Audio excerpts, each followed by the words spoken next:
예수님은 우리 인생의 최고의 모델이시고 선생님입니다. 그래서 우리가 이 한 번뿐인 인생을 잘 사는 그 방법은 예수님을 따라 사는 것입니다. 예수님처럼 사는 것입니다. 어떻게 하면 우리는 예수님처럼 살 수 있을까? 예수님을 배우면 됩니다. 그리고 예수님은 우리를 배움으로 초대하십니다. 마태복음 21장 28절에 유명한 말씀이 있습니다. 수고하고 무거운 짐진 자들아 다 내게로 오라. 내가 너희를 편히 쉬게 하리라. 나는 마음이 온유하고 겸손하니 나의 멍에를 메고 내게 배우라. 예수님처럼 살려면 예수님을 배우면 됩니다. 우리가 예수님을 배우려고 하면 첫째, 예수님의 성품을 배우게 됩니다. 예수님의 성품은 가장 크게는 사랑이시고 또 사랑을 표현하는 방식에 있어서 예수님은 온유하시고 겸손하십니다. 우리가 예수님을 알아가면 알아갈수록 예수님은 참 사랑이 많으시구나. 예수님은 온유하고 참 겸손하시구나라는 것을 깨닫게 됩니다. 그러니까 우리가 또 예수님을 더 알아가면 삶의 태도를 또 배우게 되는데 그 삶의 태도는 한마디로 하면 담대함과 당당함입니다. 예수님은 어떤 상황에서도 항상 담대하셨고 누구를 만나든지 그 앞에서 당당하셨습니다. 근데 예수님의 이 담대함과 당당함은 우리가 흔히 사람들로부터 보는 또 우리가 어쩔 때 나타내는 어떤 거만하고 오만한 당당함이 아니라 예수님의 이 당당함은 온유한 당당함이고 예수님의 담대함은 인자한 담대함이라는 것을 알 수 있습니다. 이 당당함과 이 온유와 겸손을 참 조화시키기가 어려운데 우리가 예수님이 누구를 만나든지 어떤 일을 만나든지 예수님께서 그 대하신 태도를 보면 예수님 항상 인자하게 대하셨고 온유한 담대함과 당당함을 가지셨다라는 것을 배우게 됩니다. 네, 이 예수님의 이 당당함, 담대함을 보여주는 것이 바로 오늘 말씀입니다. 예수님은 이 제자들과 유월절을 지키기 위해서 함께 하셨습니다. 우리가 잘 아는 것처럼 예수님은 최후의 만찬을 제자들과 함께 하셨고 또 제자들의 발을 씻어 주셨습니다. 식사 후에는 예수님께서 겟세마네라고 하는 동산으로 이동하시면서 그 이동하시는 중에 요한복음 15장에서 17장에 나오는 말씀을 하셨습니다. 그리고 18장에 이르러 예수님께서 바로 이 장소에 도착하셨습니다. 오늘 말씀입니다. 오늘 말씀을 제가 한번 설명을 드리면 1절부터 다시 보시면 예수께서 이 말씀을 하시고 이 15장에서 17장에 대한 말씀을 쭉 하시고 제자들과 함께 기드론 시내 건너편으로 가셨다. 그러니까 기드론 시내를 건너서 건너편으로 가셨는데 그곳에 동산이 있는데 제자들과 함께 들어가셨다. 그러니까 이곳은 어디인가 하면 기드론 시내 건너편은 감람산입니다. 근데 이 감람산 안에 동산이 있는데 이 동산의 이름은 겟세마네입니다. 그러니까 예수님은 지금 겟세마네 동산에 가셨습니다. 2절을 보시면 이곳은 이 감람산 안에 있는 이 겟세마네 동산은 가끔 예수께서 제자들과 모이시는 곳이므로 예수를 파는 유다도 그곳을 알더라. 가끔 예수님께서 제자들과 이곳에 가셔서 모이셨다라는 것은 예수님께서 예루살렘에 오시면 제자들과 함께 이곳에 거의 가셨다, 거의 습관처럼 가셨다라는 것입니다. 그래서 이 예수님을 파는 가론 유다도 이곳을 알고 있었습니다. 3절 유다가 이 가론 유다가 군대와 대제사장들과 바리새인들에게서 얻은 아랫 사람들을 데리고 등과 횃불과 무기를 가지고 거리로 오는지라. 예수님을 붙잡고 체포하기 위해서 일로 온 거지요. 근데 이때의 숫자가 어느 정도 됐을까? 보면 군대 대제사장들과 바리새인들에게서 얻은 아랫사람들, 하수인들을 데리고 왔다. 근데 여기에 말하는 이 군대라고 하는 용어는 한 약 로마 군인의 300명에서 600명 정도 되는 규모의 군대를 말합니다. 그러니까 적어도 300명이라고 하면 이 300명과 대제사장들의 하수인, 바리새인들의 하수인 하면 꽤 아주 많은 몇백 명의 숫자가 이 예수님을 붙잡고 체포하기 위해서 무기를 가지고 왔다라는 것을 압니다. 4절, 예수께서 그 당할 일을 다 아시고. 예수님은 이미 이전에 어떻게 예수님이 체포가 되시고 억울한 재판을 받으시고 십자가에 죽으실 것을 예수님은 이미 다 알고 있었습니다. 예수님은 이때가 바로 잡히시고 다음 날 십자가에 못 박혀 죽으실 것이라는 예수님은 알고 계셨습니다. 다 아시고 예수님이 하신 행동은 무엇인가? 나아가, 그들에게 나아가 말씀하십니다. 너희가 누구를 찾느냐? 그들이 말합니다. 나사렛 예수라. 5절에 내가 그니라 하시니라. 그를 파는 유다도 그들과 함께 섰더라. 예수님께서 내가 그니라 할 때 놀라운 일이 일어납니다. 6절에 보시면 예수께서 그들에게 내가 그니라 하실 때에 그들이 예수를 붙잡기 위해서 온 로마 군인들과 이 대제사장들과 바리새인들에게서 얻은 이 하속들이 뒤로 물러가서 땅에 엎드러지는지라. 왜 이들이 예수님이 내가 그니라 이 말씀을 하셨을 때 왜 뒤로 물러갔을까? 왜 그리고 땅에 엎드려졌을까? 예수님이 내가 그니라라고 말할 때 이들은 예수님과 함께 있을 수 없어서 가까이 있을 수가 없어서 뒤로 뒷걸음질 친 것이고 그냥 서 있을 수가 없어서 그냥 그 자리에 땅에 엎드려졌다라는 것입니다. 그러니까 예수님께서 내가 그니라라고 말씀을 하셨을 때 이 말씀하시는 중에 예수님의 어떤 위엄과 권위와 권세를 이들이 느꼈던 것이죠. 그래서 이분한테 가까이 있을 수가 없다.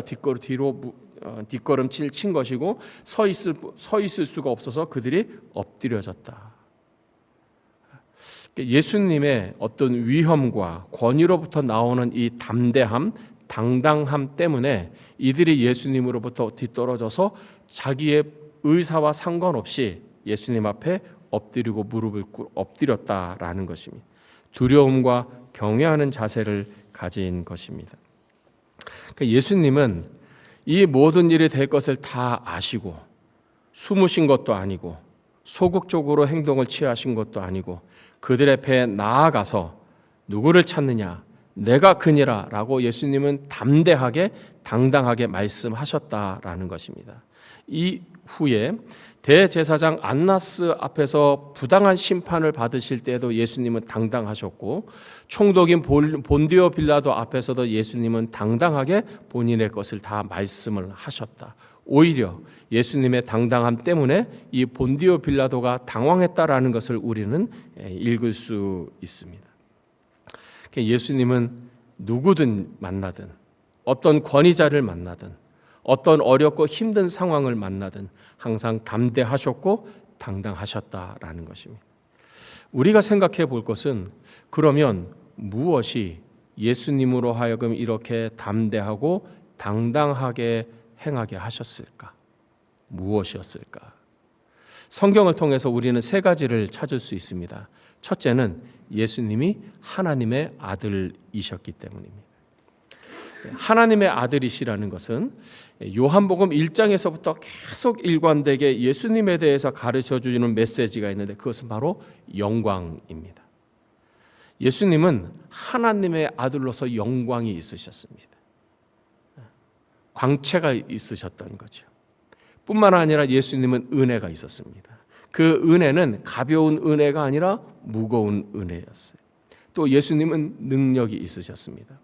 사도 요한은 예수님의 생애를 반추하면서 특별히 예수님의 하나님의 아들 되심을 그 말씀과 능력으로 보여주셨는데 특히 말하는 6가지의 표적입니다. 물로 포도주를 만드시고 왕의 신하의 아들을 말씀으로 고치시고 38년 된 병차를 예수님이 말씀으로 고치시고 떡 5개와 물고기 2마리로 5천 명 되는 그 수많은 사람들을 먹이시는 기적을 행하시고 마침내 죽은 나사로를 살리심으로, 말씀으로 살리심으로 예수님이 바로 하나님의 아들이시라는 것을 직접 증명해 보이셨습니다. 영어로는 데몬스트레이션 했다라는 거예요. 나타내셨다는 것입니다. 우리가 요한복음을 읽으면 예수님이 말씀하시는 대로 이루어지셨다. 그러니까 예수님은 하나님의 아들로서의 어떤 영광과 위엄과 권위와 능력이 있었다라는 사실을 알 수 있습니다. 그래서 예수님은 누구를 만나든지 당당하셨고 담대하셨다. 두 번째 이유를 알 수 있습니다. 예수님이 기도하셨기 때문입니다. 1절 2절을 다시 보시면 기드론 시내 건너편으로 나가시니 그곳에 동산이 있는데 제자들과 함께 들어가셨다. 그곳은 가끔 예수께서 제자들과 모이는 곳이었다. 그러니까 왜 예수님은 이 감난산에 있는 겟세마네 동산으로 가셨을까? 왜 여기로 가셨을까? 누가복음 22장에는 예수님께서 이곳에 왜 가셨는지, 이 감람산 겟세마네 동산에 가셔서 제자들과 무엇을 하셨는지를 가르쳐주는 말씀이 나옵니다. 누가복음 22장 39절에 이렇게 말씀합니다.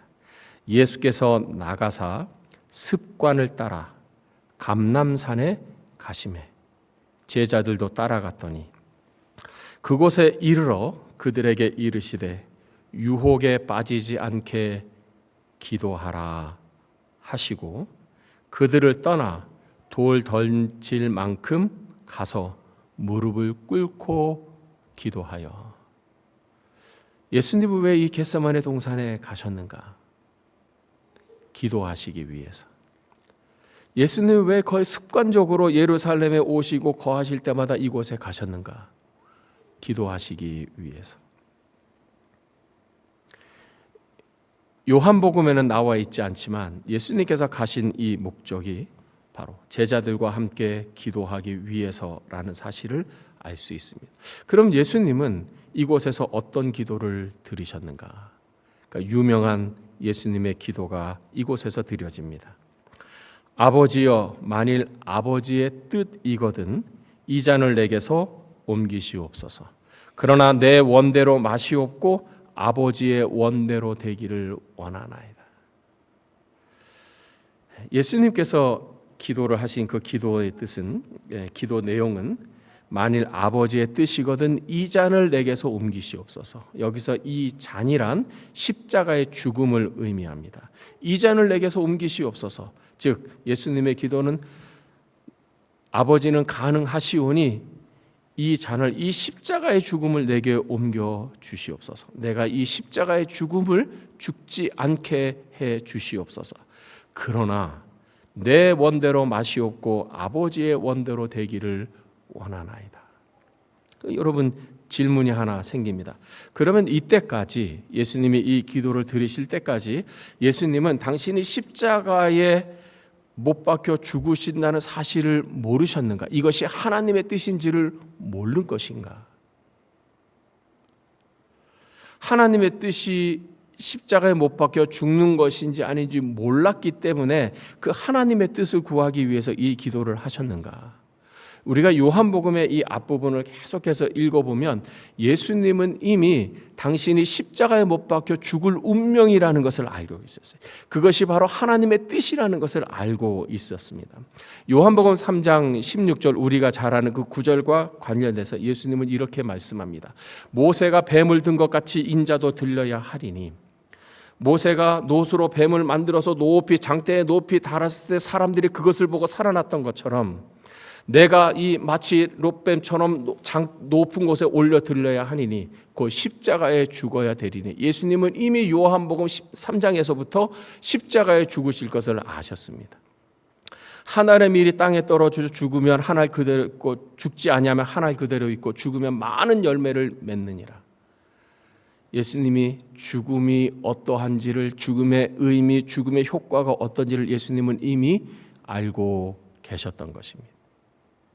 그렇다면 예수님은 이미 십자가 죽으실 것을 알고 계셨는데 그럼 이 말씀은 무슨 뜻인가? 아버지의 뜻이거든 이 잔을 내게서 옮기시옵소서. 그러나 내 원대로 내 뜻대로 마시고 아버지의 뜻대로 하옵소서. 이 기도는 무엇인가? 예수님은 이 기도를 드리기 이전에 이미 십자가에서 못 박혀 죽어야만 하는 것이 하나님의 뜻인 것을 알고 계셨지만 그 십자가의 이 고통이 너무나 치욕스럽고 그 죽음이 너무나 끔찍하고 무엇보다도 십자가에 못 박혀 죽는 순간 인류의 죄를 구원하시기 위해서 나의 하나님 어찌하여 나를 버리시나이까라고 하나님으로부터 버림받는 그것이 너무 고통스러워서 이 기도를 하시는 것입니다. 몰라서가 아니었다는 거죠. 아셨지만 이 십자가의 죽음으로 인해 당하게 된 그 신체적 그리고 영적인 고통이 너무나 크기 때문에 이 잔을 내게서 옮겨 주시옵소서라고 기도했다는 것입니다. 그리고 예수님은 마지막에 말합니다. 내 뜻대로 마시옵고 아버지의 원대로 뜻대로 하시옵소서. 예수님은 이 십자가의 죽으심이 당신의 뜻인 것을 아셨어요. 확신을 하신 것이죠. 그리고 이 십자가의 죽음의 첫걸음이 바로 이 겟세마네 동산에서 이들에게 잡혀가야 된다는 것입니다. 잡혀감으로 십자가의 죽음에 시작된다는 것을 예수님은 아셨기 때문에 그래서 예수님은 이 사람들 앞에서 담대하고 당당할 수 있었던 것입니다. 세 번째, 예수님은 왜 이런 상황에서 담대하셨고 당당하셨는가? 하나님의 말씀에 순종하셨기 때문입니다. 우리 8절 9절 말씀 우리 함께 읽겠습니다. 8절 9절 시작. 예수께서 대답하시되 너희에게 내가 그니라 하였으니 나를 찾거든 이 사람들이 가는 것은 용납하라 하시니 이는 아버지께서 내게 주신 자 중에서 하나도 잃지 아니하였사옵나이다 하신 말씀을 응하게 하려 함이로라. 예수님께서 당신을 잡으러 온 이 많은 사람들에게 말합니다. 내가 그니라. 그리고 예수님이 이렇게 말씀합니다. 나를 찾았거든 나를 찾았으니 이 사람들이 가는 것을 용납하라. 여기서 이 사람들이란 예수님의 제자들을 말합니다. 이 사람들이 가는 것을 용납하라. 왜 예수님은 이렇게 말씀하셨는가? 9절 이는 그 이유는 아버지께서 내게 주신 자 중에서 하나도 잃지 아니하였사옵나이다 하신 말씀을 응하게 하려 합니다. 하나님이 이 말씀을 하셨는데 이 말씀을 지키기 위해서 이 말씀을 순종하기 위해서 하나님으로부터 이 말씀을 들었는데 이 말씀을 지키기 위해서 이렇게 말씀하셨다. 그러니까 예수님은 하나님의 말씀에 순종하기 위해서 이렇게 하셨다. 순종하는 것이 하나님의 뜻이기 때문에 담대하고 당당했다라는 것입니다. 예수님의 생애를 우리는 어떻게 요약할까? 예수님의 생애를 요약하고 한 단어로 말한다면 그것은 바로 순종입니다.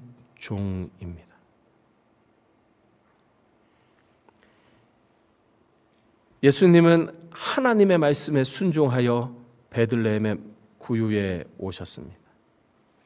예수님은 순종하여 사셨고 말씀에 순종하여 십자가에서 죽으셨습니다. 예수님은 십자가에서 죽는 그 말로 다 표현할 수 없는 그 끔찍한 그 고통 속에서 죽어가시면서 예수님은 이렇게 말씀하십니다. 다 이루었다. 아버지께서 내게 말씀하신 명령하신 것을 다 이루었다. 예수님의 생의 시작, 예수님의 생의 마지막, 하나님의 말씀에 순종함입니다. 순종하셨어요. 순종하는 것이 내 인생의 목표다. 예수님은 순종하셨고 순종하시기 위해 담대할 수 있습니다. 여러분, 아버지나 어머니의 마음은 자녀가 담대하게 당당하게 살아가는 것입니다. 비굴하게 사람들 눈치 보면서 소극적으로 살기를 원하는 그런 부모는 없습니다. 자기의 자녀가 없어도, 내세울 것 없어도 항상 담대하게 당당하게 살아가기를 원하는 거죠.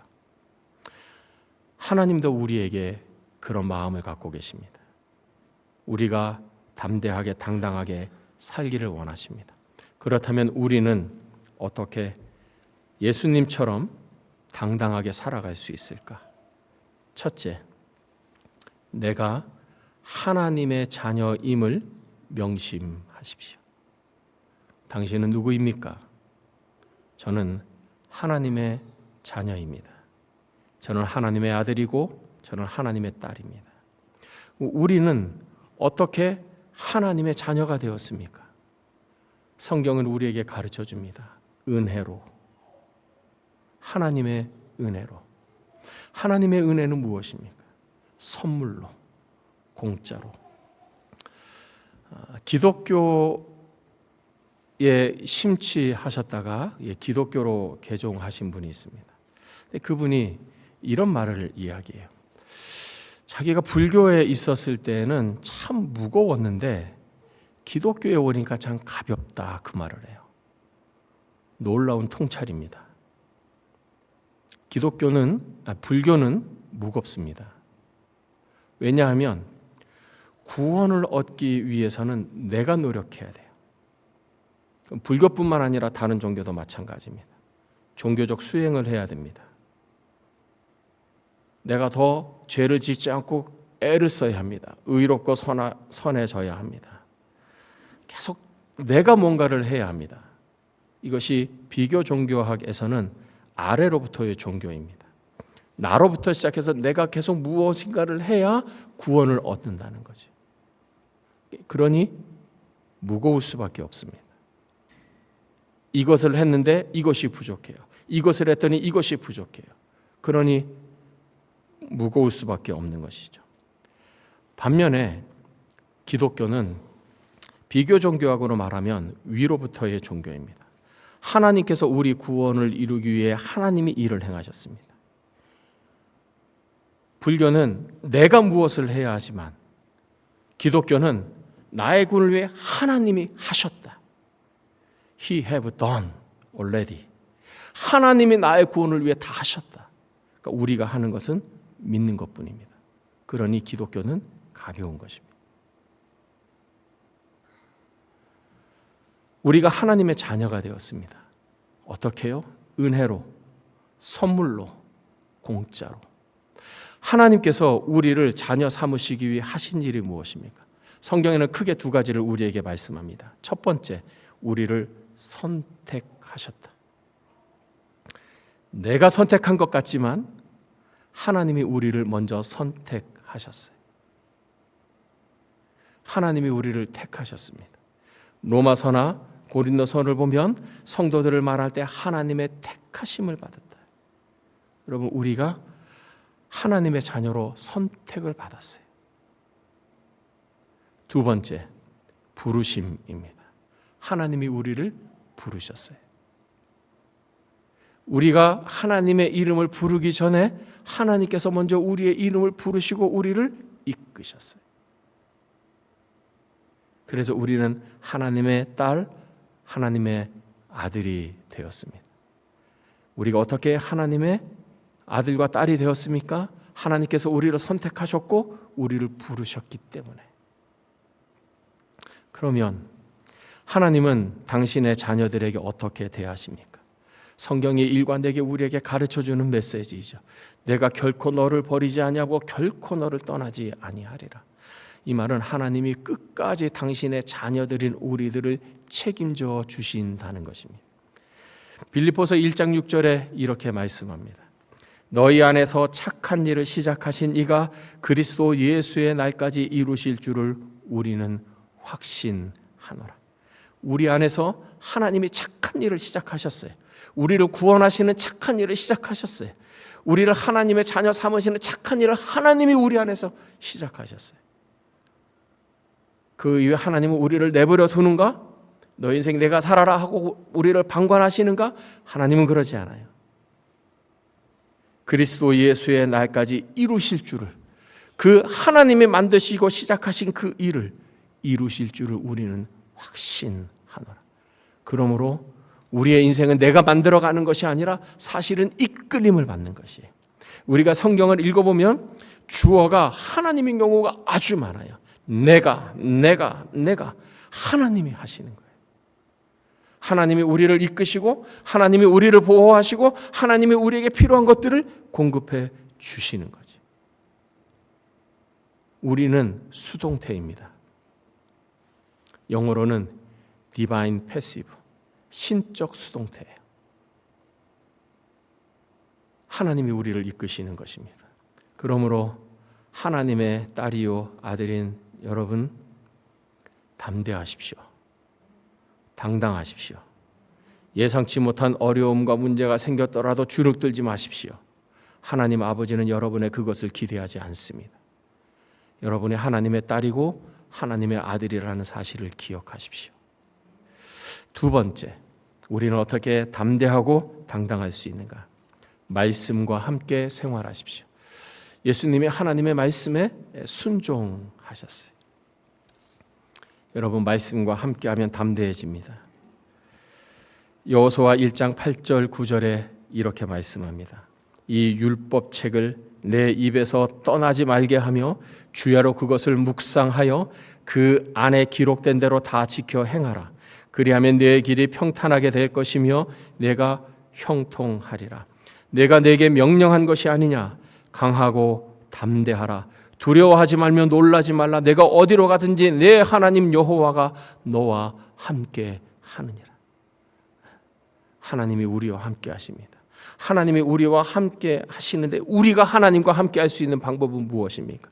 이 율법책을 내 입에서 떠나지 말게 하며 그것을 주야로 묵상하고 그 안에 기록된 대로 다 지켜 행하라. 그러면 하나님이 너와 함께 할 것이다. 여러분, 하나님이 함께 하시면 문제가 되지 않습니다. 하나님이 함께 하시면 어려움이 되지 않습니다. 근심이 되지 않고 걱정이 걱정되지 않아요. 하나님이 함께 하시면 두려워하지 말라라는 그 말씀이 무엇인지를 이해하게 됩니다. 깨닫게 됩니다. 아, 이게 바로 하나님이 두려워하지 말라는 거구나. 다른 사람이 볼 땐 이상하죠. 저 사람 저 상황에 틀림없이 걱정해야 되는데, 염려해야 되는데, 한숨이 나와야 되는데, 두려운 단어가 계속 나와야 되는데 저 사람은 왜 그렇지 않지? 도대체 비결이 뭐지? 하나님이 함께 하십니다. 어떻게 하나님의 함께 하심을 알고 하나님과 함께 합니까? 말씀. 새벽에도, 아침에도, 오전에도, 오후에도, 저녁에도, 밤에도, 잠자리에도 하나님의 말씀을 함께 하십시오. 말씀이 여러분에게 힘을 줄 것입니다. 세 번째, 기도하십시오. 예수님이 기도하셨어요. 겟세마네 동산에서 기도하셨습니다. 히브리서에 보면 예수님께서 이때 기도하셨는데 어떻게 기도하셨는가? 눈물과 탄식으로. 그만큼 예수님은 간절하게 기도하셨다는 거죠. 오직 여호와를 앙망하는 자는 새 힘을 얻으리니 독수리가 날개치며 올라감 같을 것이요 다른 박질하여도 곤비하지 아니하겠고 걸어가도 피곤하지 아니하리로다. 여호와를 앙망하는 것입니다. 앙망한다는 것은 바라보고 기도하는 것입니다.